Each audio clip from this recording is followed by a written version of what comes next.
भारताला अत्यंत गंभीर परिस्थितीला तोंड द्यावं लागतं आखाती देशातल्या युद्धामुळे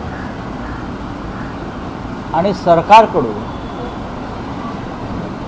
त्या संदर्भात ज्या अफवा पसरवल्या जात आहेत सरकारकडून अधिकृत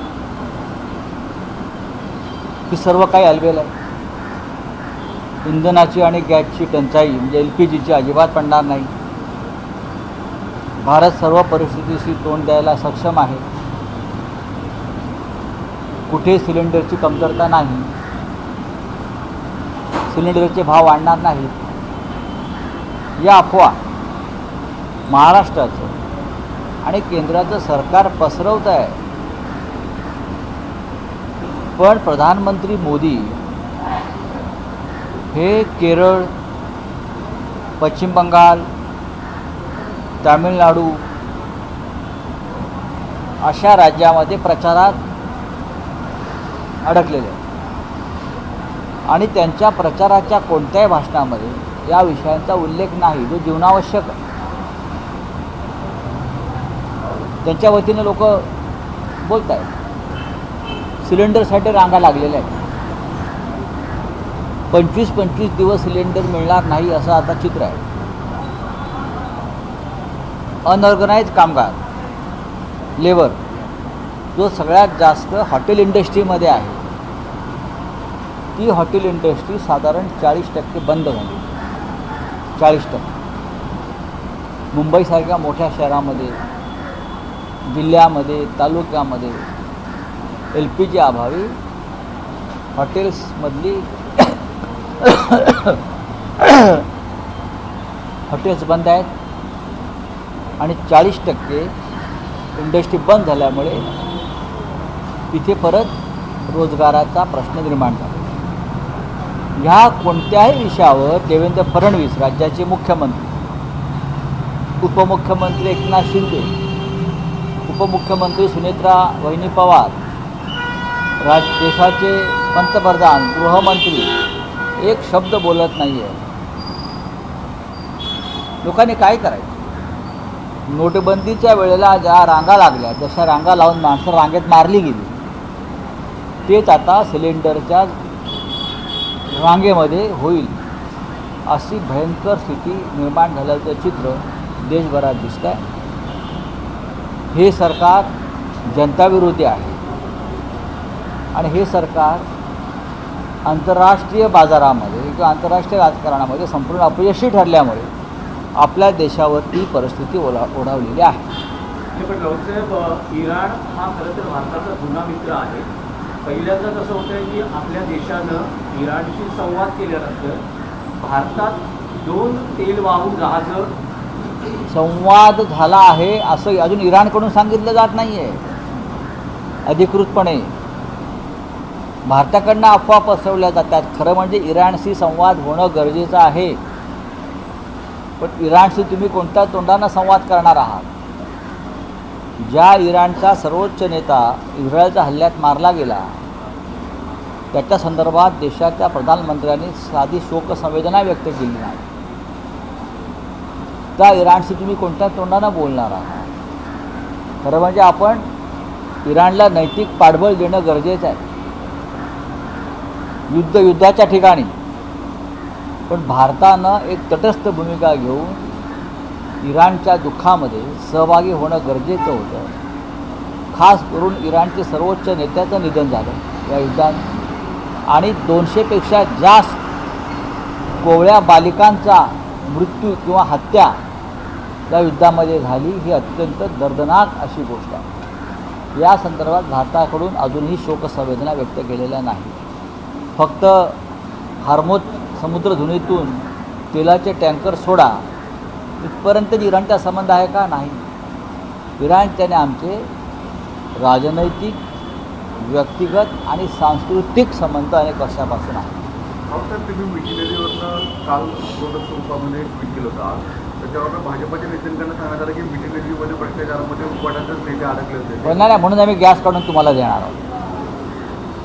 हा विषय भ्रष्टाचाराचा नाही. हा विषय मोदींनी आतापर्यंत सगळं काय अडाणीला विकलं भाजपने फक्त काही नदी नाले शिल्लक होते, त्यातली मिठी नदी आहे.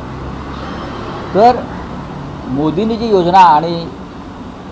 योजना सांगितली आहे की गटारातून गॅस काढायला पाहिजे, त्यात एक पाईप घालायचा, तो पाईपातून गॅस येईल, मग तो आपण स्टोवला किंवा गॅसला लावायचा, मग अन्न शिजवायचं, चहा शिजवायचा. ही मोदींची जी योजना आहे ती मिठी नदीच्या माध्यमातून मोठ्या प्रमाणामध्ये साकार होऊ शकतो. जिथे जिथे गटार आहेत त्या गटारांची किंमत आता वाढली आहे. आतापर्यंत मुंबईतल्या रिअल इस्टेटची किंमत वाढत होती, पण मोदींच्या कृपेनं आता नदी नाले गटार बरं का ड्रेनेज यांची किंमत वाढली आहे असा प्रधानमंत्री जगात झाला नाही. गटारांनाही किंमत आली. भारतीय जनता पक्ष आता गटारांना राष्ट्रीय संपत्ती घोषित करा अशी सांगण्याची स्थिती मला दिसते आहे की सगळी गटारं जी आहेत ती राष्ट्रीय संपत्ती हे आम्ही सांगतो का? तुम्ही मोदींना प्रश्न विचारा ना.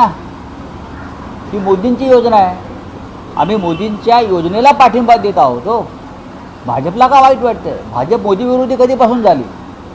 भाजपनी मोदींच्या विरुद्ध भूमिका घेऊ नये, लक्षात घ्या. आम्ही जी भूमिका मांडतोय गटार बचाव आणि गटार राष्ट्रीय संपत्ती, खरं म्हणजे ताबडतोब देवेंद्र फडणवीस यांनी ONGC कार्यालयात जाऊन तिकडल्या चेअरमनना भेटून बैठक घेतली पाहिजे आणि मिठी नदी ताब्यात घेतली पाहिजे. पण राऊतसाहेब, गेल्या वर्षी जी काश्मीरमध्ये स्थिती होती, ऑपरेशन सिंधूरच्या वेळेससुद्धा सर्वपक्षीय बैठक पंतप्रधान आणि गृहमंत्र्यांनी बोलवली होती. तुम्हाला असं वाटतं का तुम्ही एक आठवडा दिल्लीत होतात, अशी सर्वपक्षीय बैठक सध्याची जी देशातली परिस्थिती आहे ती पाहता बोलवण्याची गरज आहे? बघा, गरज तर नक्कीच आहे, पण दिल्लीमध्ये सध्या एक घोषणा धूम मचा रही,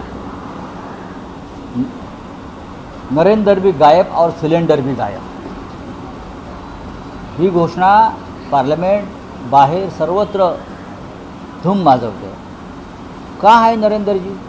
नरेंद्र जी केरल में है, नरेंद्र जी कहाँ है? नरेंद्र जी तमिळनाडू में है, आसाम में है. नरेंद्र जी पार्लमेंटमध्ये नाही आणि सिलेंडर लोकांच्या घरात नाही. त्याच्यामुळे बैठक घेणार कोण? बैठक घ्यायला प्रधानमंत्री पाहिजे आहेत ना, ते नाही आहेत. आणि जे राहुल गांधी सांगतात ते सत्य. यापुढे नरेंद्र मोदी हे पार्लमेंटला येतील की नाही शंका आहे, कारण त्यांना पार्लमेंटमध्ये यायला तोंड राहिलेलं नाही असं जे गांधी म्हणतात त्यात तथ्य. दोन प्रश्न आहेत. एक तर या सगळ्या पूर्ण गॅसच्या संदर्भामध्ये मुंबईमध्ये एक महत्त्वाचे असे इम्पॅक्ट होतं की हॉस्पिटल्स जे आहेत महापालिकेचे असतील नाही तर राज्य सरकारचे असतील, KMJJ नायर सारखे हॉस्पिटल्स आहेत, अशा ठिकाणी फार मोठ्या प्रमाणामध्ये आता तिथे जे कॅन्टीन सुरू होते त्यांचे ते बंद झाले आहेत आणि बाहेरचे रुग्ण जे येत आहेत त्यांच्या पेशंटचे फार मोठे हाल होत आहेत, त्यांच्या नातेवाईकांचे हाल होत आहेत. हे आहेच ना. याच्यावरती या राज्याच्या मुख्यमंत्र्यांनी किंवा उपमुख्यमंत्र्यांनी हा वक्तव्य केलं आहे का? कोविड काळामध्ये ऑक्सिजनची कमतरता होती. माननीय उद्धव ठाकरे मुख्यमंत्री असताना त्यांनी प्रत्येक हॉस्पिटलला ऑक्सिजनचा पुरवठा होईल याची काळजी घेतली, इंजेक्शन्स मिळतील याची काळजी घेतली, उपचार मिळतील याची काळजी घेतली. अशा प्रकारची काही योजना उपक्रम देवेंद्र फडणवीस, एकनाथ शिंदे, सुनेत्रा पवार या तिघांनी घेतली आहे का? तर मला अजिबात दिसत नाही. हां, हॉस्पिटलमध्ये जर कॅन्टीन्स बंद झाल्या असतील किंवा सार्वजनिक ठिकाणी लोकांच्या खाण्यापिण्याच्या ठिकाणी गॅसच्या अभावी जर या सगळ्या योजना बंद झाल्या असतील तर लोकांनी जगायचं कसं? धाबे बंद आहेत, छोटे हॉटेल्स बंद आहेत, खाण्यापिण्याच्या गाड्या बंद आहेत, वडापावच्या गाड्या बंद झाल्या आणि देवेंद्रजी म्हणतात आणि नरेंद्रजी म्हणतात सब कुछ ठीक आहे. काय ठीक आहे?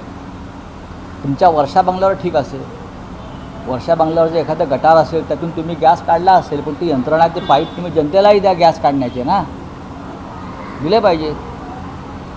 एकनाथ शिंदे ठाण्यातून गॅस काढत असतील, पार्थ पवार आणि त्यांच्या मातोश्री बारामतीमधून गॅसचा पाईप एखाद्या गटारातून काढत असतील, निदान पाईप तरी पुरवा गॅस काढायला गटारात.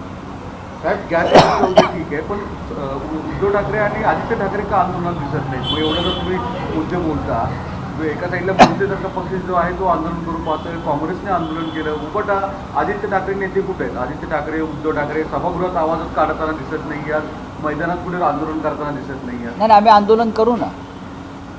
मी जे तुम्हाला म्हणतो मिठी नदीतून गॅस काढण्याची योजना आम्ही अंमलात आणू, हे आंदोलनच आहे. तिथे आदित्य ठाकरे जाणार असं करू ना. तुम्ही वाट का बघत नाही? गॅस काढण्याची प्रक्रिया सुरू आहे ना.